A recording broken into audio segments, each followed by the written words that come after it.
To order, will the clerk please call the roll? Kurt? Here. Mark? Here. Nancy? Eric? Are you on the phone, Eric? If not, he's excused. Thank you. Cindy? Here. Bob? Here. Jay? Here. Okay, we have 6 assembly members present. It's time for the voluntary Pledge of Allegiance. Pledge allegiance to the flag of the United States of America and to the republic for which it stands, one nation, under God, indivisible, with liberty and justice for all.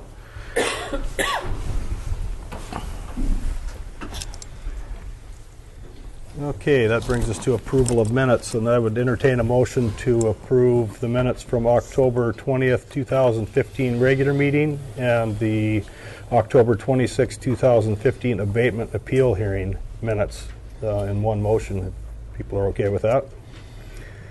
So moved. Is there a second? Second. Moved by Member Strand, seconded by Member Walhuter to adopt the minutes of both of those meetings. So any changes? Not of it. Everybody in favor say aye. Aye. Aye. Okay, those minutes are approved.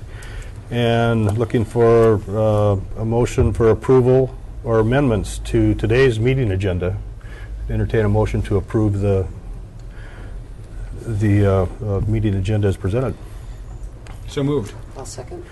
Motion's been made by Member Greger and seconded by Member Lagadakis to approve today's meeting agenda minutes, or meeting agenda. Any changes? If not, all those in favor say aye. Aye. Aye. Okay, we'll stick with the meeting agenda as it's presented. Today we have a public hearing, and the public hearing today is on Ordinance 2015-14. This is an ordinance amending the official zoning map for Service Area 1 of the Petersburg Borough to rezone a portion of Greenbelt of the Airport Addition subdivision from open space to Commercial 1. So anybody in the audience like to participate in this public hearing today? Yeah. Now's the time. Okay. Step up to the microphone. 586 Mitkoff. I'm in support of the rezone. I think the borough needs to address quite a few zoning issues, and I think rezoning this area is a better use than open space. It'll give the borough some money, and like I said, I think we need more of it in town. There's quite a few examples of poorly zoned properties. I think the assembly should get behind it, and the community. All right, thank you, Aaron. Anybody else want to participate in today's public hearing on this issue? Seeing nobody expressing interest, we'll move on. That public hearing is closed. Next item on the agenda is bid awards. There are none today. Is there any visitors' views related to today's agenda? Okay, seeing none, we'll move to the next item, which is visitors' views unrelated to today's agenda. Anybody in the audience with views unrelated to the agenda today? Okay, move forward. Board, commission, and committee reports. There are none listed. No items on the consent agenda. Report of other officers. There are none other than the mayor and the manager, so I will proceed with my report. As soon as it'll come up on my iPad.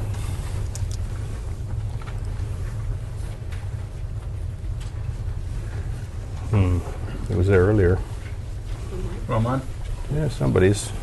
There it is. Third time's the charm, I guess.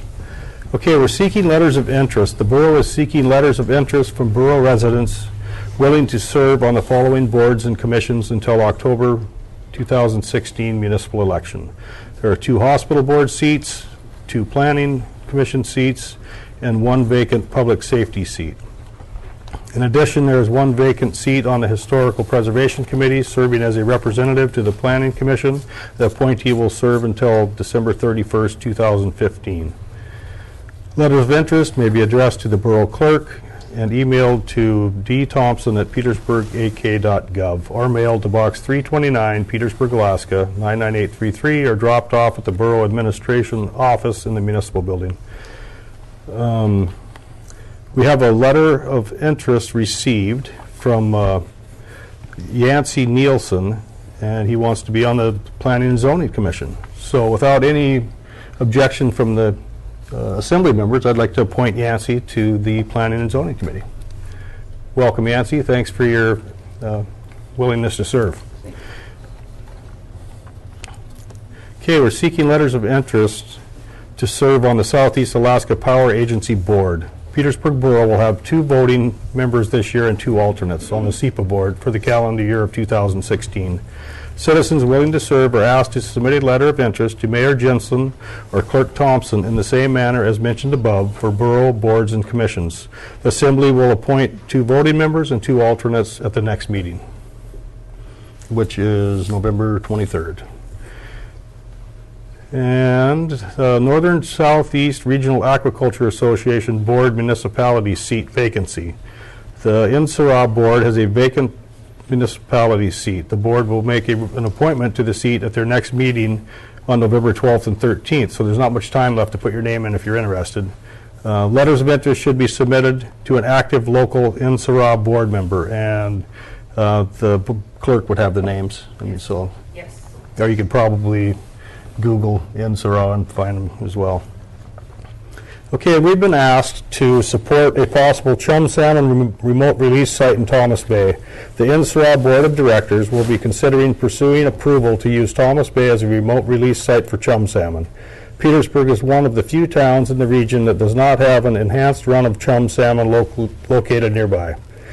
If the remote release site is approved by the state, the returning salmon would primarily benefit the seine fleet, though it is likely gill netters would also benefit.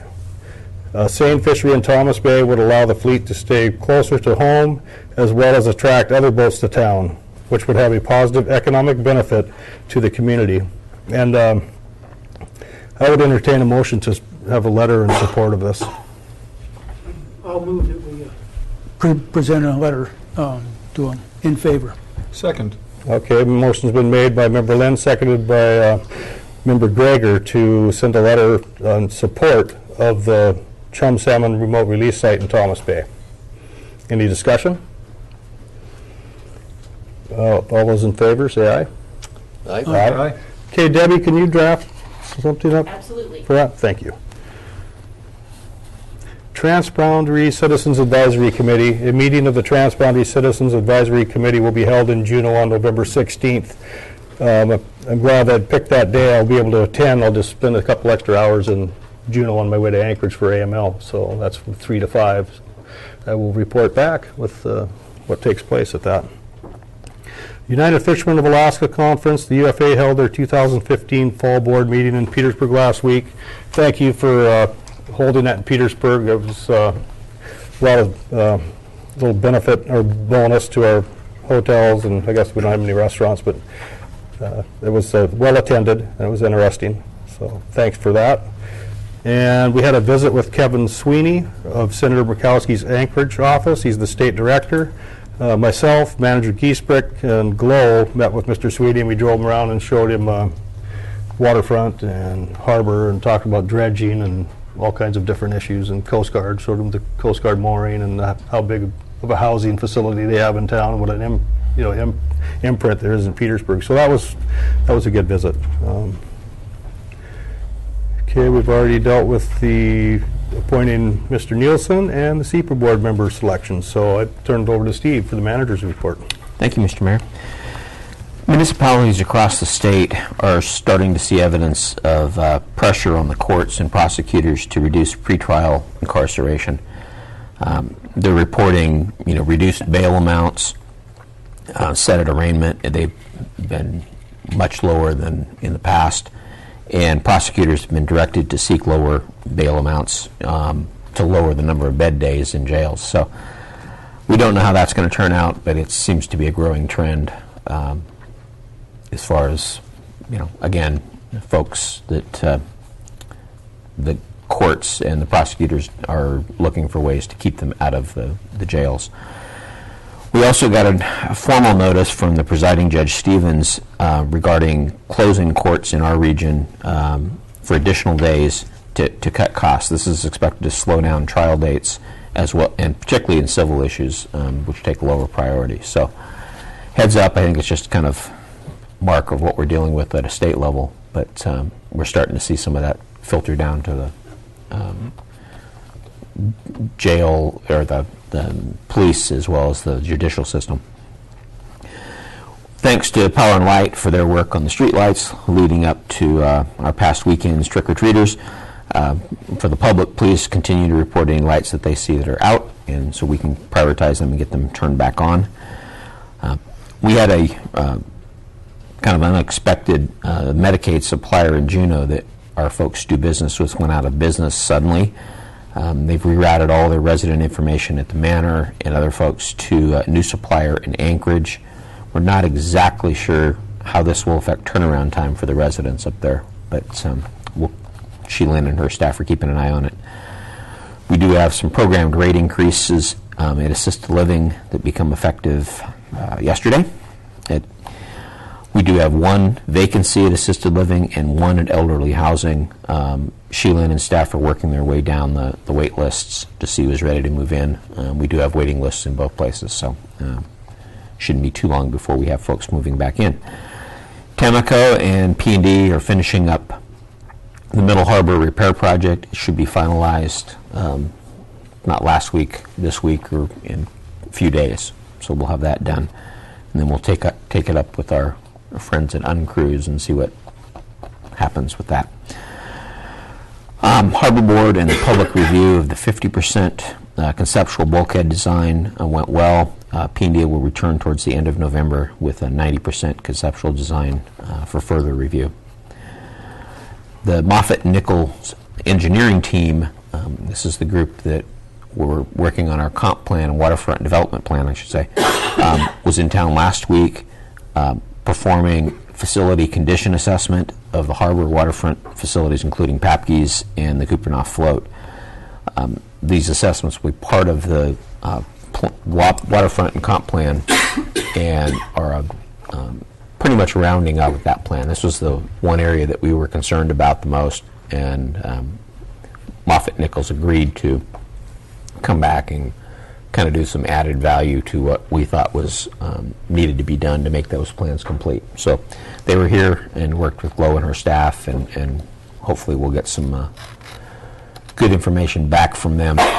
Probably extends the final delivery of the plan and stuff till probably sometime in December, but that's okay. That's what we wanted as far as these condition assessments. The annual fire prevention program for the elementary school was October 5th through the 9th, and we had approximately 217 elementary school children came to the fire station for the program. We also had the Girl Scouts are up there, and we've had fire station visits from daycare and preschool children, so I think it went well from the volunteers and staff's perspective. Sandy attended our grant-required Alaska Division of Homeland Security and Emergency Management Fall Preparedness Conference and the local Emergency Planning Committee Association meetings in Anchorage. These are important. Many of the federal grants, in particular, and some state grants that we get and equipment we can get require our attendance at these events, or we become not eligible for the grant funds. So thank you, and most of the time they do pay for all of the costs associated with those. State Fire Marshal was in town and toured town with Joe and as well as Ryan, looking at commercial buildings and checking out various construction stuff. So our staff stayed with them, both from a standpoint of showing them around and also adding value to those inspections. Congratulations to Petersburg Economic Development Commission and Liz Cabrera, as well as all those folks that were involved in it. They received an award from the Alaska chapter of American Planning Association for the best project implementation for the community branding effort. I know there were a lot of folks involved in that, led by Liz, and they deserve a lot of congratulations. We will continue to be, through Liz, working with the market over the winter to plan for the second year of the USDA grant award that they received.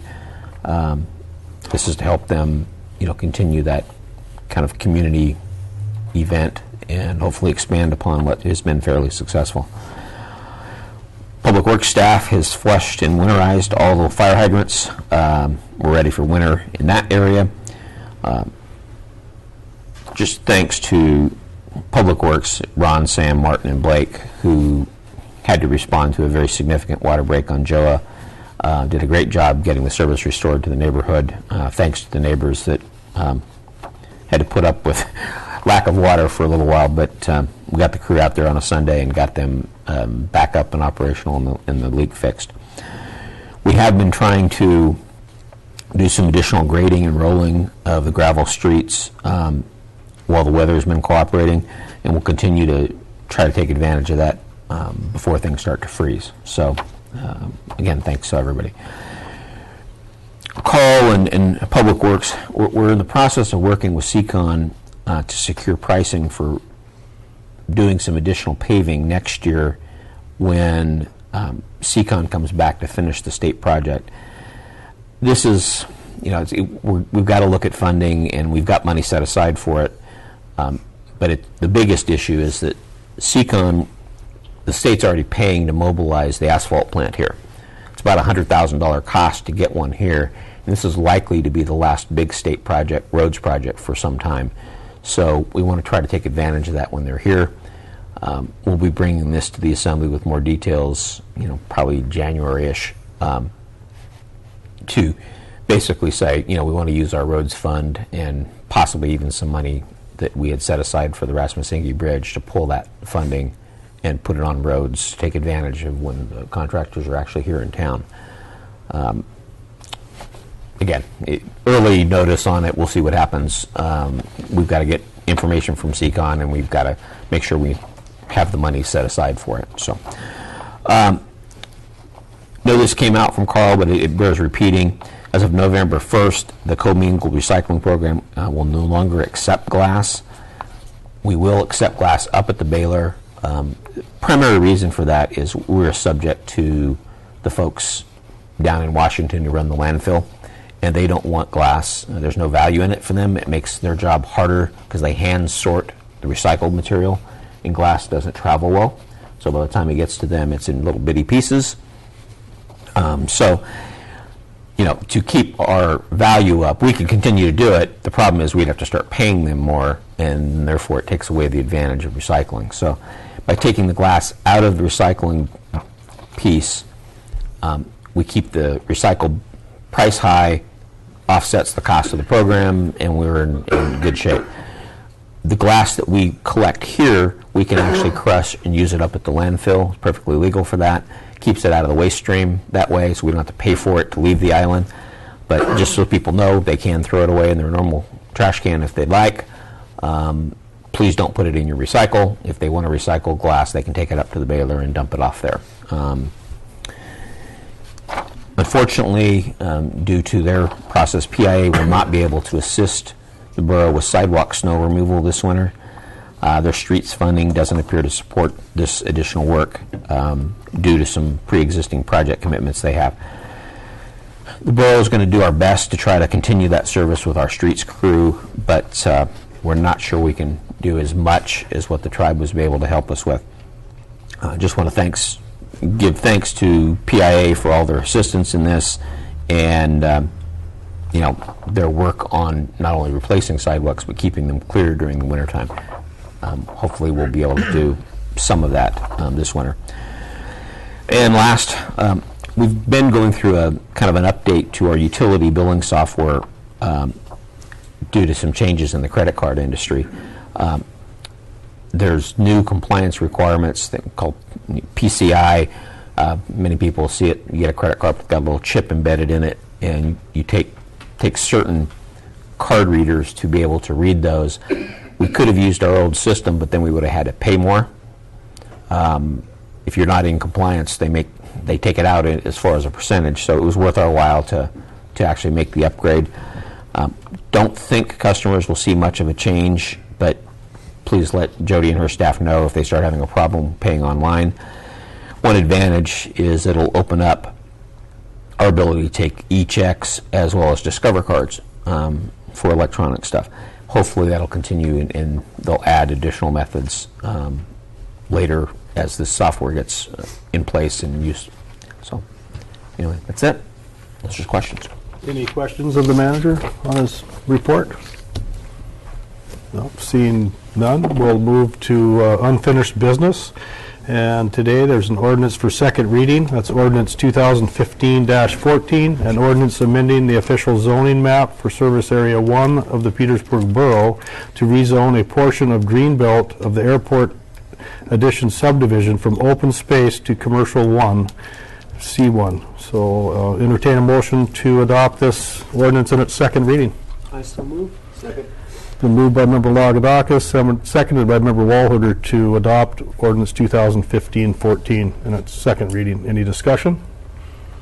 Bob? I have some questions. I went back and looked at planning and zoning's recommendations on this, and their recommendation was that of the A and B parcels of that the B parcel be left as open space, and for a number of reasons, but primarily because this is right there on the corner for safety purposes. But yet, when I go back and read our ordinance doesn't address any part of that. And I'm trying to understand why. Is it now open space and it doesn't have to be rezoned? Was there a thought process there that we, at some point in time, we're going to sell that lot? I'm trying to understand where we're headed here with that. I'm not sure. So you just don't see the wording in the ordinance that specifies that won't be turned into What the commercial? intent was with the B part, and Right, and the maybe little- the manager can explain that. I'm not sure. I can explain. Yes, P&Z recommended leaving that as open space. Liz and I spoke, and one of the conversations that we had, and that may be what you're seeing, was that corner lot has some value, commercial value, if in fact somebody was to look at the two Uplands lot, which are owned by a church foundation that has approached us in the past about buying those, or somebody buying those lots. So the question is rather than leaving it open space, turn that into a commercial corridor right there. That's pretty valuable property right there in that area. And that would be the concept behind letting it also go to C1 so that that whole corner as well as the uplands from there would be available for commercial sale. No requirement. The parcel A is the original piece that that folks have expressed interest in. There's no one that's come to us at this point and said they're interested in B, but it was kind of, if we're going to the trouble of setting this all up, do we do it all at once or not? So it doesn't affect, if it stays open space, it does not affect any plans that are in the works. So if it stays open space as it is now, then at some later time, that issue could be addressed if there was interest in If the that. assembly, if P&Z and the assembly wanted to take it up at that point. It's an ongoing concern of folks because our process tends to take a very long time, and we were trying to outthink ourselves a little bit and say maybe do it ahead of time rather than leaving it alone. But there's no one's come to us and said we were very interested in parcel B. Yeah, well, although the P&Z did want to maintain that as open space. Correct. Yes, they did. Another question, would there be any, should we at this point leave that as open space and take that issue up at a later time? I guess is a question in my mind. That is up to the assembly. The logic that Liz and I had when this was put together was related to we're doing the biggest part of it and do it all at once and be done with it, but there's no, again, there's no buyer in the wings waiting to do anything. Okay. Last question, then on any of either the A or the B portion, was there access to a highway from that, or would all the access be from behind? Oh, Joe, do you know? That would come up when they go to develop the property. You could have access from Haugen if you wanted to. But that's, once it gets subdivided, it would be up to the owner how they access their property. It would go through the state. They'd have to go through accessing probably state permits on the highway there to get a driveway. They'd have to get, meet satisfaction of Public Works, because I believe we got utilities in that corridor there. So that would all happen at the development stage, not at the rezoning stage. Joe or Carl, am I correct in saying that DOT has a say on access to that road? Yes, they do. Haugen Drive is a state right-of-way, so they would have to get a driveway permit through DOT. Important to the borough, however, is the 14-inch water main that runs right along the frontage of that lot. And I've let the interested party know that there would have to be some significant work around that water line if they did access the lot from Haugen. We need to protect that as well as possible. So does that clarify your question as well? It does, but I think I'd make a motion that we modify that ordinance to include only the parcel A rather than the whole, both A and B. Because I think that really needs to be remained open space, at least, for the time being, because that is a safety issue of being able to see around that and doing something. So your motion is to keep section B As open space. as open space. So is there a second to Second the motion? Okay, Member Lynn made a motion to keep section B of this rezoning as open space, and was seconded by Member Gregor. So is there discussion on that? Any questions or discussion with the Assembly? So I've got a question. If that was left in there and it was changed to commercial, is there setbacks enough, Carl or Joe, or sight distance from on an intersection where even if it was commercial, they couldn't build in the view of the traffic? There would be considerations. There's not necessarily setbacks in commercial property, but there would be some considerations for sight of view around the corner.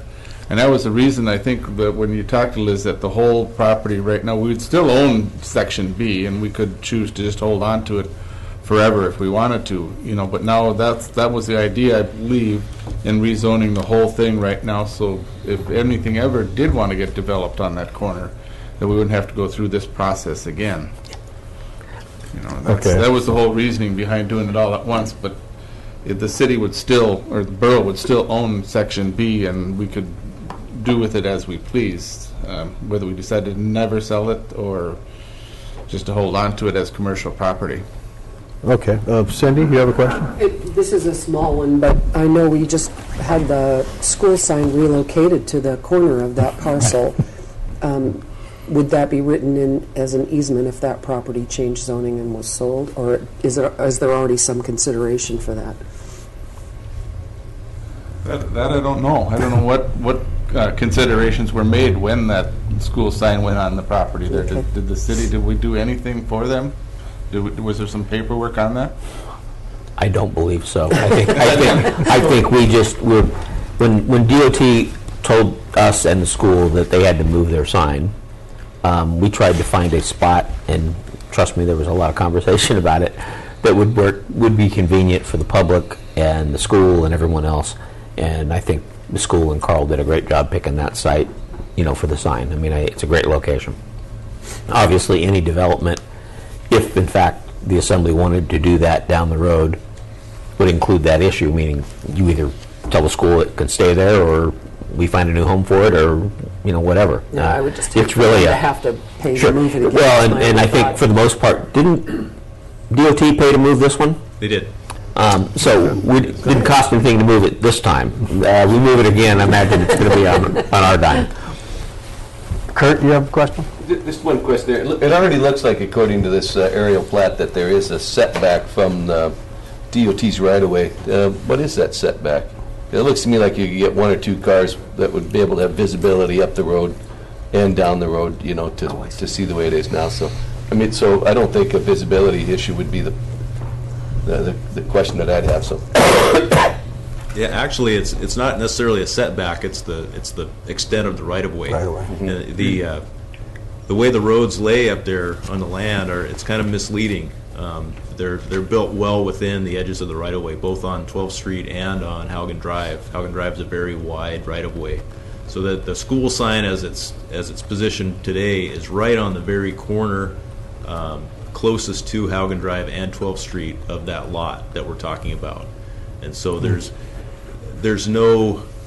will be no construction in the right-of-way towards Haugen from that sign. There's no property there to build on. It's all the right-of-way. So essentially that corner should be pretty wide open, although I understand planning and zoning wanting to keep it as open as possible with their recommendation. Okay. One more question, Mr. Mayor. Kurt? So what was the vote on that from the planning and zoning? Was it a unanimous vote that they wanted to leave that as open space? Yes. Okay, well then I'm going to have to support that, just because I want people to be on these commissions and boards, and not me shoot them down every time they make a unanimous decision. So Okay. I'll go along with Bob's amendment here. So is there any more discussion on the amendment made by Mr. Lynn to ordinance 2015-14, leaving section B as open space? Will the clerk please call the roll on the amendment? Mark, Yes. Cindy, Yes. Bob, Yes. Nancy, Yes. Kurt, Yes. Jay, Yes. Okay, the amendment passes 6-0 to leave section B in this ordinance change as open space. Now we will vote on the main motion for ordinance 2015-14 as amended. Any discussion on it? I think we kind of beat it up pretty good or talked about it. So clerk, call the roll. Bob, Yes. Nancy, Yes. Mark, Yes. Jay, Yes. Kurt, Yes. Cindy, Yes.